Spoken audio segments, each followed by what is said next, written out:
فیضان رضا فیضان رضا فیضان رضا ہم پر ہو سدا سلطانی۔ بسم اللہ الرحمن الرحیم۔ اللہ تبارک و تعالیٰ کے پاکیزہ نام سے آغاز کرتے ہیں جو بہت مہربان اور نہایت رحم والا ہے۔ بخاری شریف کا درس چل رہا تھا اور 10ویں حدیث پر ہمارا کلام تھا۔ نبی کریم صلی اللہ علیہ وسلم سے اس حدیث کریمہ میں حضرت عبداللہ بن عمر فرماتے ہیں کہ ایک شخص نے سوال کیا تھا کہ یا رسول اللہ صلی اللہ علیہ وسلم اسلام کی کون سی خصلت سب سے بہتر ہے؟ اس کے جواب میں نبی کریم صلی اللہ علیہ وسلم نے 2 اعمال کا تذکرہ فرمایا۔ پہلا فرمایا کہ بہترین خصلت یہ ہے کہ تم کھانا کھلاؤ، اور دوسرا فرمایا کہ سلام کو عام کرو، یعنی تم سلام کرو ہر اس شخص کو جس کو تم جانتے ہو یا نہیں جانتے ہو، سب کو سلام کرو۔ تو کھانا کھلانے کے بارے میں آپ کو عرض کیا تھا کہ ایک حدیث کا ظاہر ہوتا ہے، ایک اس کا باطنی پہلو ہوتا ہے۔ ایسے ہی ہر آیت کا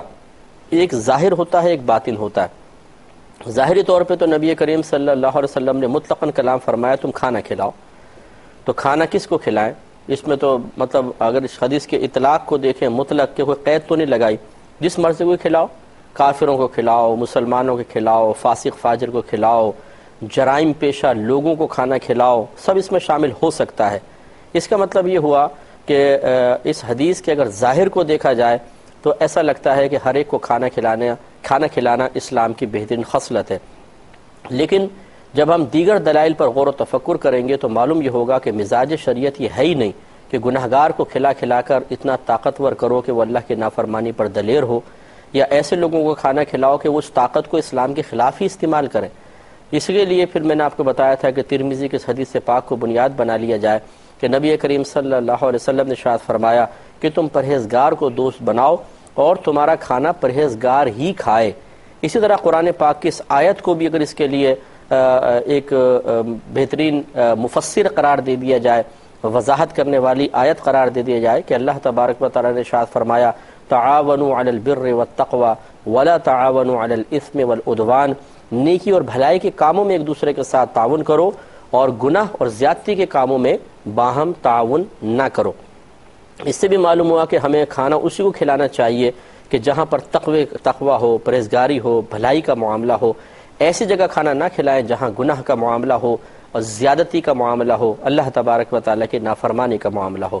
تو اس میں تفصیل بیان کرتے ہوئے میں نے عرض کیا تھا کہ ایک مجبوری کی صورت ہوتی ہے کہ انسان نہ چاہتے ہوئے بھی کبھی کافر کو بھی کھلانا پڑ جاتا ہے، کبھی فاسق و فاجر کو بھی کھلانا پڑ جاتا ہے، جیسے آفس فیکٹری وغیرہ میں ماحول کہ غیر مسلم بھی ہیں، مسلمان بھی ہیں، ایسے اسکول کالج یونیورسٹیز وغیرہ میں ہوتا ہے، محلے وغیرہ میں ایسا ہو جاتا ہے بسا اوقات کہ مجبور ہو جاتا ہے انسان اس قسم کے معاملات میں، تو وہ ایک الگ چیز ہوتی ہے مجبوری کی صورت۔ لیکن جہاں تک اور ایک ہوتی ہے کہ اختیار والی صورت ہوتی ہے، کوئی مجبوری نہیں ہوتی ہے، جہاں پر اس قسم کا جیسے اب مجبوری کی صورت جیسے شادی بیاہ میں بلا لیا، اب پرابلم ہے، کھلانا تو پڑے گا۔ لیکن اگر ہمیں قدرت و اختیار حاصل ہو اور ایسی کوئی مجبوری کی صورت نہ ہو، مثال کے طور پر آپ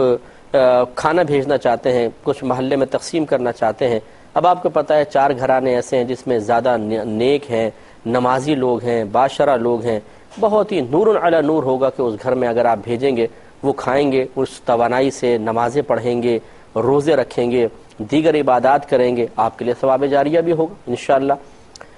اور اس کے برعکس ایسے گھروں میں بھیجنا جہاں پہ گالیاں ہیں اور رشوت ہے، سود ہے، اوٹ پٹانگ حرکتیں ہیں، اور ہمیں یقین ہے کہ ہمارے اس کھانے سے توانائی حاصل کر کے اور اسی طرح شیطان کے معاملات کو تقویت دی جائے گی، وہاں نہ بھیجا جائے۔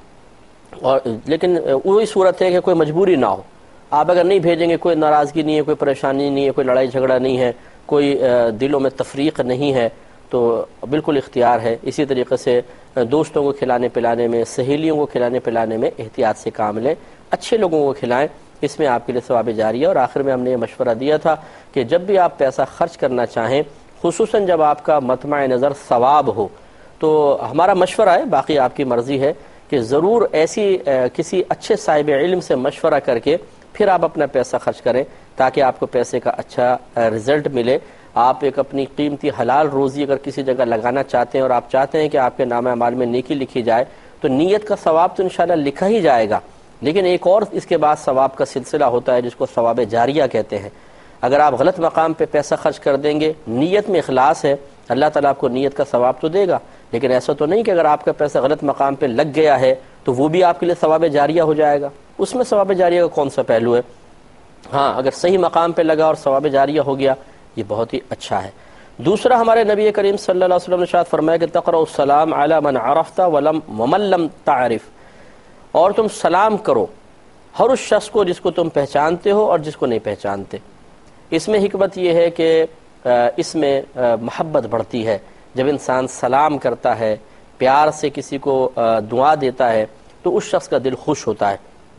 اور اس میں نبی کریم نے عموم رکھا ہے، اور عمومی سب سے بہتر ہے. دیکھیں، پہلے دور ایسا تھا، عموم سے مراد ہر ایک کو آپ سلام کریں. پہلے دور میں ایسا ہوتا تھا کہ علماء نے فاسق و فاجر کی تعظیم سے منع فرمایا تھا، اور اس تعظیم میں سلام میں پہل بھی تھی کہ اگر آپ کسی فاسق فاجر کو سلام کریں گے تو اس کی تعظیمی پہلو نکلے گا. لیکن اس میں حکمت کیا تھی؟ حکمت یہ تھی کہ مثال کے طور پہ پہلے مثال لے لیں کہ 90 نیک ہیں تو 10 گناہگار ہیں، 10 فاسق و فاجر ہیں. تو حکم یہ دیا کہ فاسقوں کی تعظیم نہ کریں تاکہ یہ 10 بھی شرمندہ ہو کر ان 100 میں شامل ہو جائیں.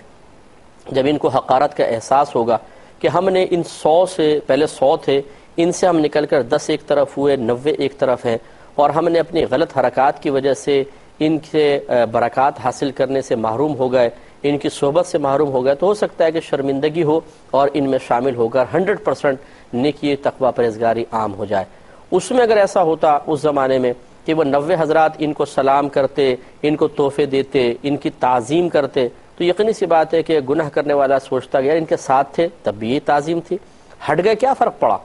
تو اس طریقے سے پھر ان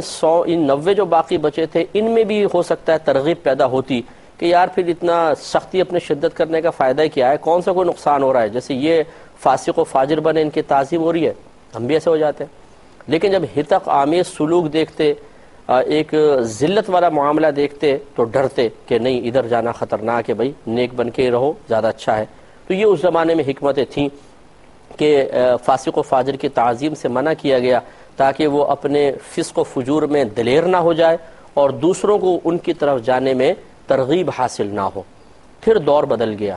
اور بالکل معاملہ جسٹ اپوزٹ ہو گیا کہ 10 اگر کہیں نیک نظر آئیں گے تو 90 آپ کو گناہ گار نظر آئیں گے. اب اگر یہ 10 نیک یہ سوچیں کہ ان کی تعظیم نہ کرو تاکہ ان کو شرمندگی اور ہم 10 میں شامل ہو جائیں، تو میرے خیال میں ایسا نہیں ہوگا. یہی وجہ ہے کہ اگر آپ فاسق و فاجر کو سلام نہ کریں، وہ کہتا ہے سلام کرو کرو نہ کرو نہ کرو، کوئی پرواہ کی بات نہیں ہے. اگر آپ کسی فاسق کی تعظیم کے لیے کھڑا نہ ہو، اس کو اپنے فسق پر شرم نہیں آئے گی، بلکہ وہ آپ سے الٹا ناراض ہو جائے گا اور بلکہ یہ کہے گا یار تم داڑھی والے ہو کر ایسا کر رہے ہو، سنت رسول تو یہ ہے کہ سلام کیا جائے، سنت رسول تو یہ ہے کہ دوسرے مسلمان بھائی کی تعظیم کی جائے اور آپ میری تعظیم نہیں کر رہے ہو. جہالت کا دور تو یہ ہے،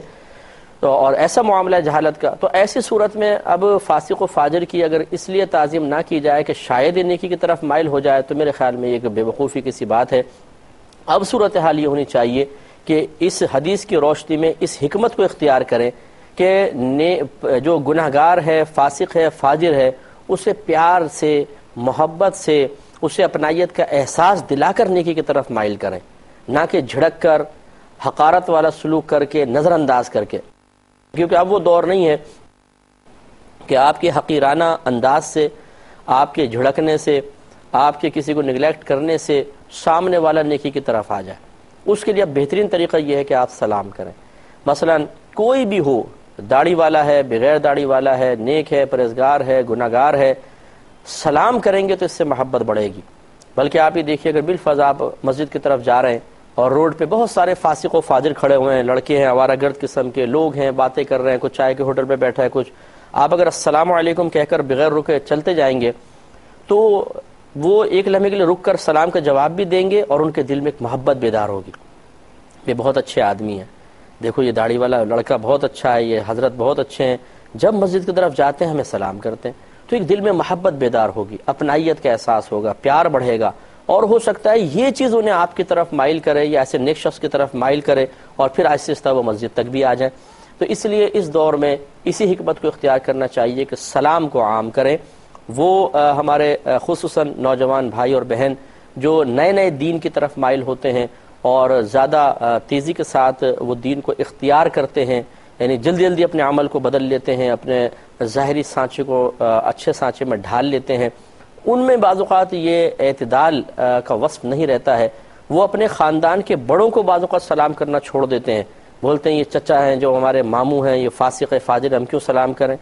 ان کی تعظیم کرنا، فاسق فاجر کی تعظیم کرنا منع ہے،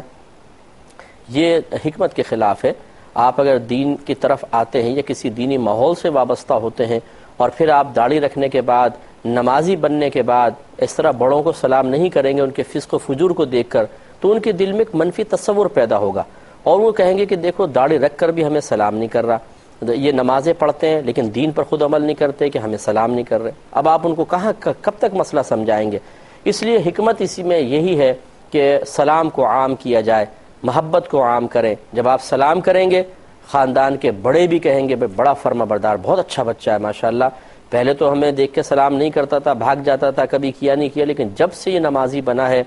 جب سے اس نے داڑھی رکھی ہے، یا کوئی بچی ہے جس نے نمازی بن گئی، پردہ کرنا شروع کیا، تو تعریفیں ہی ہوں گی کہ بہت اچھے بچے ہیں۔ تو اسی طریقے سے پھر ان کے دل میں ترغیب پیدا ہوگی کہ ہم اپنے بچوں کو بھی دین کی طرف مائل کریں۔ اس کے برعکس اگر ہم اپنے بڑوں کو دیکھ کر یہ سوچ کر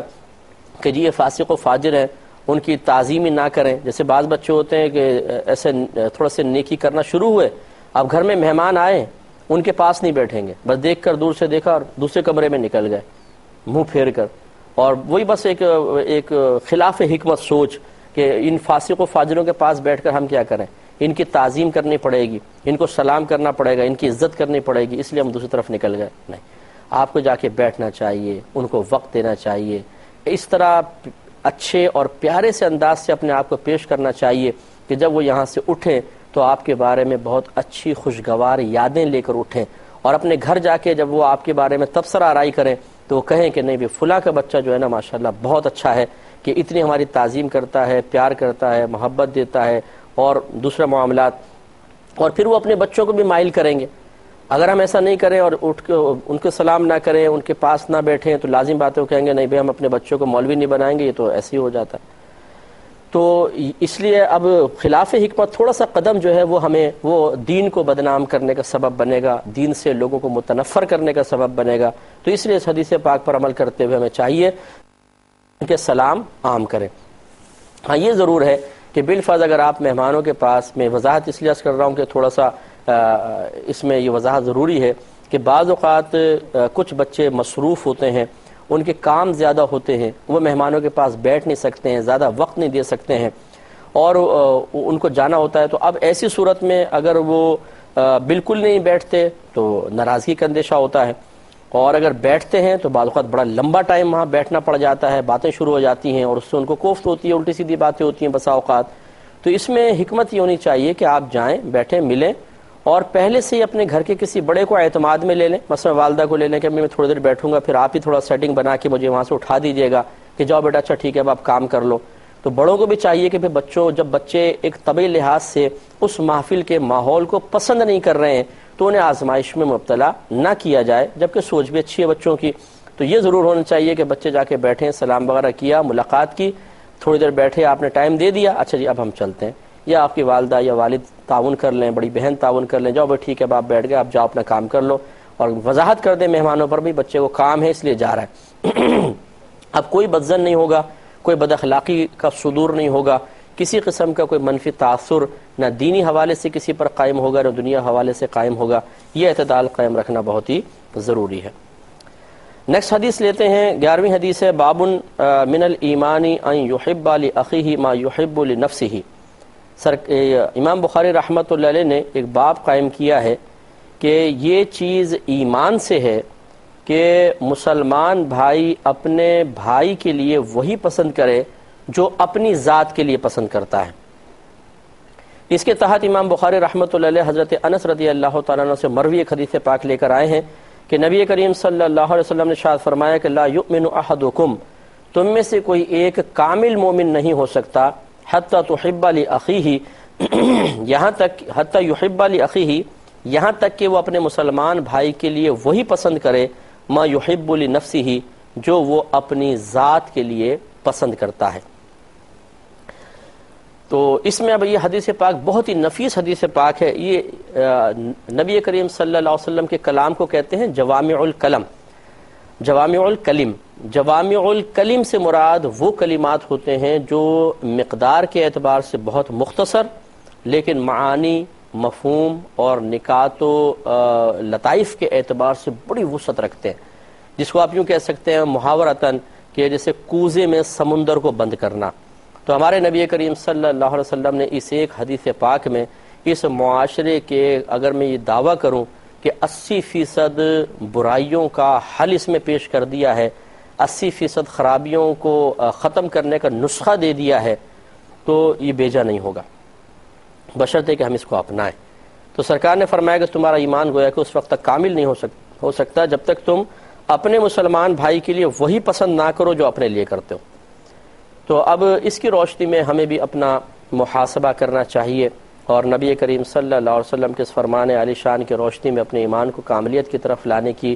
اخلاص کے ساتھ سعی کرنی چاہیے کہ ہم یہ سوچیں کہ کیا یہ میں اس کے مطابق عمل کر رہا ہوں یا نہیں کر رہا ہوں. لیکن اس سے پہلے تھوڑا سا اس کو سمجھنا ہوگا کہ دیکھیں ایک معاملہ ایسا ہوتا ہے کہ جس میں جو چیز بعض اوقات ایسا ہوتا ہے کہ کچھ چیزیں نیکی اور گناہ سے تعلق رکھتی ہیں، اچھائی برائی سے تعلق رکھتی ہیں، اچھے اخلاق برے اخلاق سے تعلق رکھتی ہیں. یہ اگر امور ہیں ان میں یہی حدیث پاک ہوگی کہ جو چیز تم اپنے لیے پسند کرو وہی اپنے مسلمان بھائی کے لیے پسند کرو تو تمہارا ایمان کامل ہو جائے گا. یعنی حقوق کے معاملات آپ لے لیں، نیکی بدی کے معاملات لے لیں، اچھے اخلاق یا برے اخلاق کا معاملہ لے لیں، یہ سب اس حدیث پاک کے تحت آئیں گے. اس کے علاوہ جو اضافی اشیاء ہیں ان میں یہ قاعدہ قانون جاری نہیں ہوگا. وضاحت میں عرض کر دیتا ہوں. مثال کے طور پر ہم اس کو لے لیتے ہیں، پہلے حقوق کا معاملہ ہے، نیکی بدی کا معاملہ، گناہوں ثواب کا معاملہ اور اچھائی برائی کا معاملہ ہے، اچھے اخلاق برے اخلاق کا معاملہ ہے. تو اس پر یہ حدیث پاک کے تحت آئے گا. مثال کے طور پر میں اگر چاہتا ہوں کہ لوگ میرے حقوق پورے کریں، میں اس کو پسند کرتا ہوں، تو پھر مجھے دوسروں کے لیے بھی پسند کرنا ہوگا کہ میں ان کے حقوق پورے کروں، تو ایمان کامل ہو جائے گا. میں چاہتا ہوں کہ کوئی میری غیبت نہ کرے، تو پھر مجھے دوسرے کے لیے بھی پسند کرنا چاہیے کہ اس کی بھی غیبت نہ ہو یا میں اس کی غیبت نہ کروں. اسی طریقے سے اس کا مفہوم مخالف لے لیں کہ جو چیز آپ اپنے لیے پسند کرتے ہیں دوسرے کے لیے پسند کریں، جو اپنے لیے ناپسند کرتے ہیں وہ دوسرے کے لیے بھی ناپسند کریں. اسی طرح تھوڑی سی وسعت لے کر جو اپنوں کے لیے پسند کرتے ہیں وہ دوسروں کے متعلقین کے لیے بھی پسند کریں، جو اپنے کے لیے پسند نہیں کرتے وہ دوسرے کے لیے پسند نہ کریں. اس کو یوں سمجھ لیجئے مثال کے طور پر کہ ایک ساس صاحبہ اپنی بہو کے لیے بعض اوقات کچھ چیزیں پسند نہیں کر رہی ہوتی لیکن اپنی بیٹی کے لیے پسند کر رہی ہوتی ہیں. مثال کے طور پر اگر ماں یہ دیکھتی ہے کہ بیٹا بہو کے لیے کچھ لے کر آ رہا ہے، کچھ پھول وغیرہ لے آیا، زیور لے آیا، اسے گھمانے کے لیے لے گیا، کپڑے وغیرہ بنوا کر دے دیے، تو والدہ کو تشویش پیدا ہو جاتی ہے کہ یہ، اور بول بھی دیتی ہیں بعض اوقات بھئی اس نے تو ایسا کچھ جادو کر دیا ہے میرے بیٹے پر، چیزیں لا لا کے دیتا ہے، غلام بن گیا ہے. جیسا اشارہ کرتی ہے، رات کے 2 بجے بھی اشارہ کر دے تو باہر جا کے سوپ لینے نکل جاتا ہے، سوپ لا کر دے دیتا ہے. تو اس سے تو میرے بیٹے کو اپنے بس جادو ٹونے کر کر کے تعویذات کر کر کے اپنے قابو میں کر لیا. ایک طرف یہ صورتحال ہے. اگلے دن اگر بیٹی آ کر یہ بتائے امی جان میرے شوہر بہت ہی اچھے ہیں، مجھے پکنک پہ لے کر جاتے ہیں اور کپڑے بنا کر دیتے ہیں، زیور بنا کر دیتے ہیں، اگر میں رات کو 2 بجے بھی کہہ دوں نا تو اٹھ کے سوپ لے کر آتے ہیں، بہت اچھے ہیں. تو اب ماں کیا کہے گی؟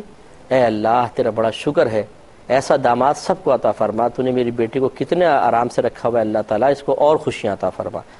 تو جب بیٹی کا شوہر یہ تمام کام کر رہا ہو تو کوئی حرج نہیں کیونکہ اپنی ہے، اور اپنے